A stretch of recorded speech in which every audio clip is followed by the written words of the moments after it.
नमस्कार। जय श्री जगन्नाथ। अनंत कोटि दंडवत श्री जगन्नाथ पाद पद्म बहुत दिन है आम घर को जीवा पूर्वर मुझा आपण सहित कथबार्ता होती एवं सहित किसी दिन हम कौन प्रकार कथबार्तार वीडियो देनी तेणुक आज नहीं गोटे सुंदर टॉपिक आम आलोचना करवा केमती लगुच वीडियोटी निश्चित कमेंट माध्यम जन अनुरोध आरंभ करिया आज टॉपिक। समस्ते जानी मनीष को नुआ जिते मिल जाए से निश्चित पुराणा को भूली जाती एक कथा तो समस्ते जानी।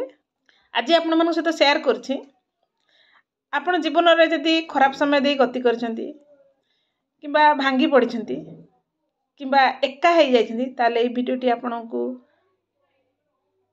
बहुत भल लगे। भिडियोटी को संपूर्ण देखंतु निश्चित काम लगे बोली आशा विश्वास आउ भिडियोटी के संपूर्ण भाव में देखो निश्चित आपंकर लाइफ बदल बोली आशा एवं विश्वास रही।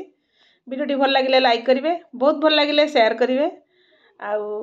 आज टॉपिक उपरको आसवा मैंने गोटे कथा मन रखिए सबु परिस्थिति रे खुशी रही चेष्टा करंतु यही कथा भाविकी खुशी रहा चेष्टा करंतु कारण आपण दुख ठारू आउरी अधिका दुख ये दुनिया रे आउ कहार भी थाई पारे।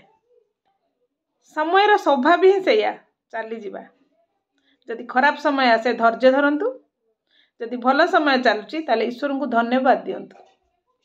शक्तिशाली हेबारे सेतेबेले पर्यंत मजा अच्छी जेतेबेले ए दुनिया आपन को दुर्बल करिवारे लागिथिबो। आ गोटे कथा मन रखिए जीवन में केबे काहा को दोष दियंतुनी।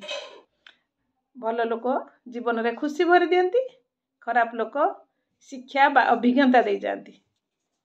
सबु बेले वैल्यूएबल बा मूल्यवान होंतु एवेलेबल कि उपलब्ध नुहे। जदि आपण मूल्यवान न होई केवल उपलब्ध रहिबे लोक आपणकर महत्व केबे भी बुझिबेनी।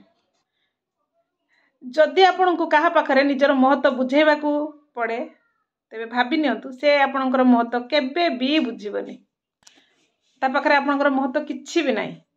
भल समय केबे भी आसेनी समय को भल करिया को पड़े। दुख नहीं मोर किछि कथारे विश्वास अच्छी मोर कर्म रे।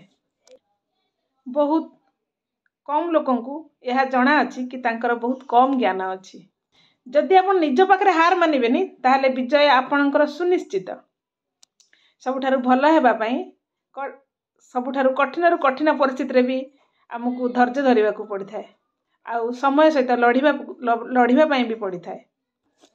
सबुठारु आपण को गोटे रिक्वेस्ट करी कहूची प्रमाण करने आवश्यक नुहे भल हेबा आवश्यक रोची।